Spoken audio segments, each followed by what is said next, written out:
যখন ছোট ছিলাম তখন খালি ভাবতাম কবে বড় হব, কবে জীবনে আসল স্বাধীনতাটা পাবো, কবে মুক্তভাবে চলতে পারবো।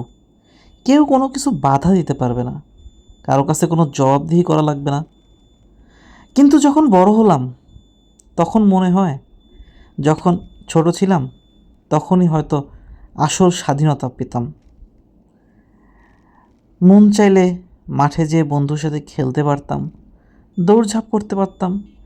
বাসায় আসার পর মা হয়তো একটু বকা দিত, কিন্তু তার মধ্যে যে শান্তিটা ছিল না, বকার মধ্যে না কিন্তু, খেলাধুলার মধ্যে, দৌড়ঝাঁপের মধ্যে, টেনশন ফ্রি লাইফের মধ্যে, সেই শান্তিটা এখন আর পাই না।